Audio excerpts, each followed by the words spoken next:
Salut tout le monde, alors aujourd'hui j'ai passé mon oral et je voulais juste vous faire un retour. Du coup on va pas trop parler longtemps. Ça s'est très bien passé, donc je vais vous expliquer ça en détail. C'est parti.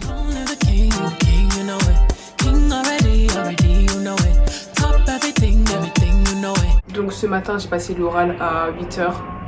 En fait on avait rendez-vous à 8h mais attendez, il y a un avion qui passe. En fait, on avait un rendez-vous à 8h30. Et du coup, moi j'ai eu la chance d'avoir eu la même heure et la même date que le jour de ma pote en fait. Ma pote elle est passée en même temps que moi, on va dire. On avait les mêmes heures, exactement le même jour, c'était trop bien. Du coup, on a pu se rassurer avant l'épreuve, tout ça, on a parlé, etc. Et ce qui est trop chiant, c'est qu'en fait, ils ont mis 3 personnes à la même heure, ils ont mis 3 personnes à 8h30.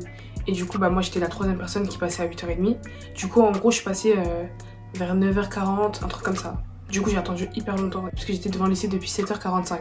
Donc dites-vous, 7h45, j'ai attendu au moins plus de 2h30, donc c'était archi chiant. Mais heureusement qu'il y avait ma pote et du coup, on a pu se réentraîner juste avant l'épreuve. Et j'avais un poids qui me disait que j'allais tomber sur ma question SVT maths. Parce que je rappelle que j'ai comme spécialité les maths et la SVT. Et moi, je voulais absolument passer sur les SVT, sauf que ça faisait au moins une semaine que j'avais un pressentiment qui me disait « Andrea, tu vas tomber sur ta question SVT maths, la plus dure quoi ». Et là ça tombe et ils me disent ouais vous allez tomber, vous allez parler sur, vous allez faire votre grand oral sur cette question. Moi je suis là, je fais la meuf, moi je suis sereine et tout, cool.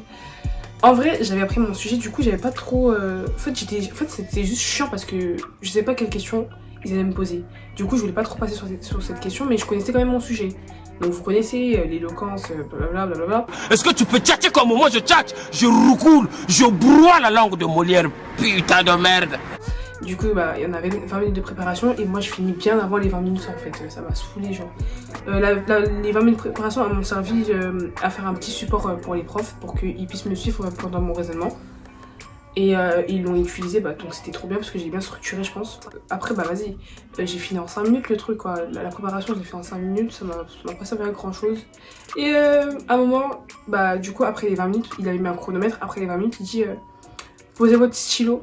Sauf qu'en fait moi j'avais pas de stylo en fait, depuis le début j'avais déjà déposé mon stylo vu que j'avais fini au bout de 5 minutes. Du coup j'étais en train d'écouter la personne qui est passée son grand oral juste avant moi. Et je suis là, je suis en train d'écouter attentivement les questions qu'il pose parce que j'ai vu qu'elle passait aussi sur les probabilités. Et là, je me dis, là, Andrea, essaye de revoir un peu tes formules, essaye de te remémorer les formules et tout. Et ils l'ont saqué, la fille qui passait juste avant moi. C'était un truc de ouf, c'était des jurys, on dirait ils voulaient ça à mort. Et en plus, c'était des jurys SVT maths, c'est-à-dire que c'était les 2 spécialités qu'elle avait, la fille. Et que moi aussi j'ai. Du coup en fait tu pouvais pas berner les profs en fait. Ils savaient, si tu racontais n'importe quoi ils allaient te reprendre obligatoirement vu que les profs ils étaient spécialisés pour notre question en gros. Donc c'était en bénéf pour eux quoi. Et bref, par la suite, je finis les 20 minutes et après je dois passer à l'oral. Et du coup j'étais pas du tout stressée. Je me suis dit allez Andrea tu connais ton sujet, tu te lances. Donc dans les 5 minutes j'ai parlé et tout, je me suis bien exprimée, pas de bégayement, j'ai pas bégayé etc. J'ai parlé normal, hein, tu connais. J'ai expliqué ce qu'il fallait expliquer. Du coup, moi, pour vous mettre dans le contexte, je suis passée sur les lois, la loi d'Archie-Wenberg et les probabilités conditionnelles. Donc, c'était les 2 sujets, c'était les leçons que j'ai archi bien compris au lycée, durant mon année de terminale.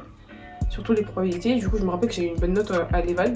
Et du coup, je me suis dit, vas-y, Andrea, tu connais tes chapitres, tu connais tes formules. Allez, let's go. Du coup j'ai appris, juste avant de rentrer dans la salle, je me suis revu les petites formules des probas. Dieu merci, je ne suis pas partie dans les dénombrements parce que le dénombrement c'est une catastrophe, rien à voir avec ce que j'allais parler. Je pense que j'ai duré 4 minutes 20, 25 à l'oral. Je trouve que c'est peu parce que d'habitude quand je me chronométrais je durais plus en fait, du coup ça m'a un peu saoulé. Mais c'est pas grave, je pense que ça rapproche un peu du 5 minutes. Et après les 10 minutes de questions elles arrivent et tout, et là... Non, je blague. En vrai, ça s'est bien passé. Donc, vu que c'était en rapport avec la SVT et les maths, comme je vous l'ai dit, ils m'ont posé des questions en SVT. Ils m'ont demandé. Là, ma vidéo va tourner au vinaigre parce qu'il y a du bruit.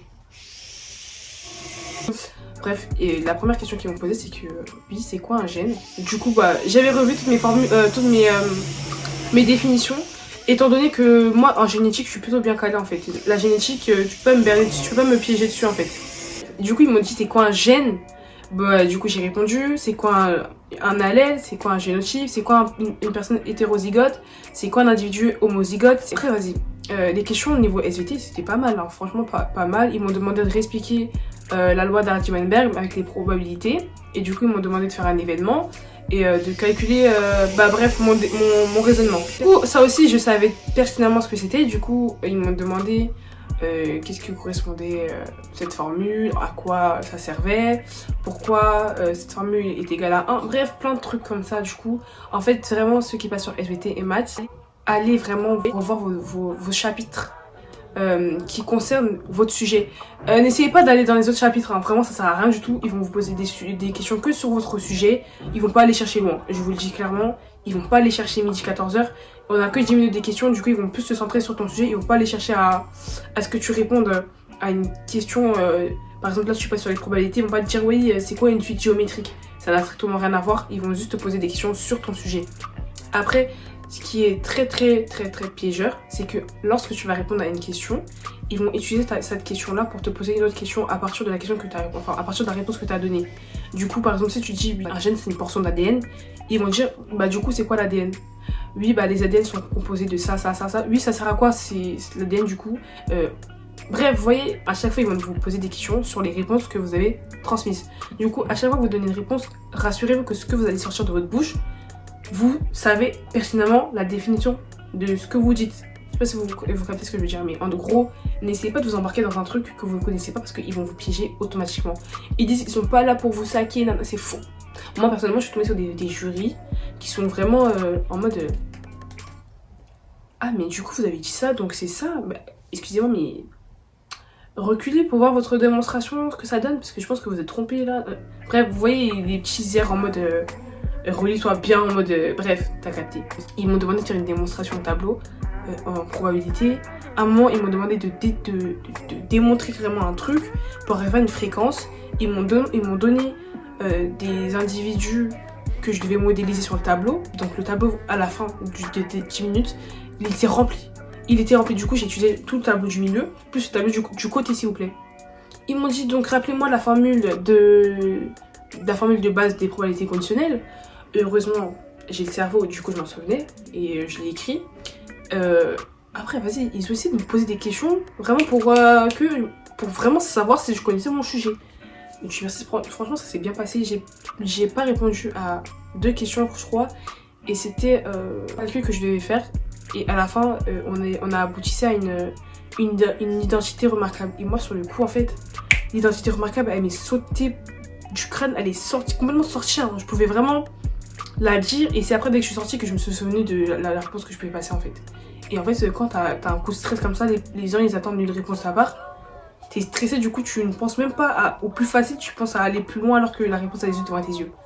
Après, je sais pas si je me suis fait comprendre, en tout cas c'était pas mal, c'était pas horrible hein, vraiment. Je vous dis, quand vous connaissez votre sujet, ayez confiance en vous, ayez confiance en ce que vous allez sortir.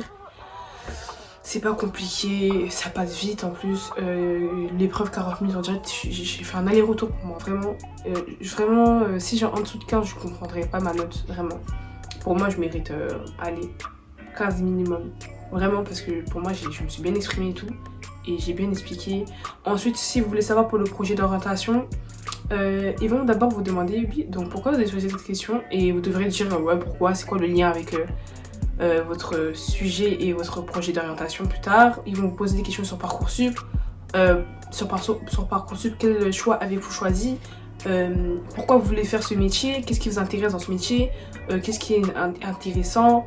Et en fait, les 5 minutes, essayez vraiment de parler longtemps, d'expliquer vraiment votre projet, de vraiment connaître dans quoi vous voulez vous orienter. Parce que souvent, les questions, souvent, ils essaient de vous dire, oui, bah, du coup, vous savez quelle année d'études, quel parcours d'études faut faire pour faire ce métier? Ou ils vont dire, est-ce qu'il vous faut un doctorat? Rappelez-moi la définition. Dites-vous qu'ils m'ont posé des questions sur mon projet d'orientation.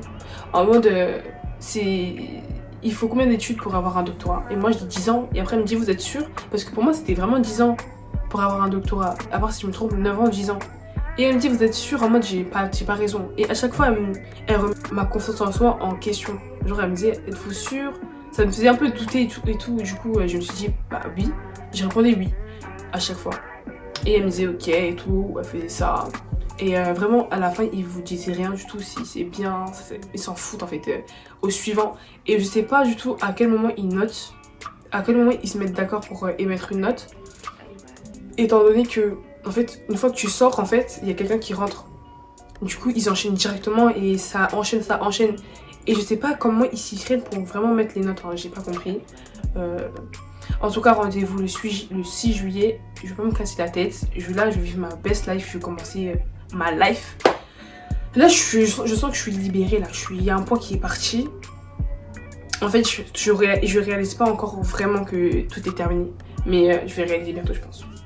Donc voilà, j'ai fini la vidéo. J'espère que ça vous aura plu. Si vous avez aimé la vidéo, vous avez aimé mon retour, dites-moi dans les commentaires. Proposez des idées de vidéos si vous voulez. Mettez un like si vous avez envie. Et j'espère que cette vidéo vous aura aidé. Bisous.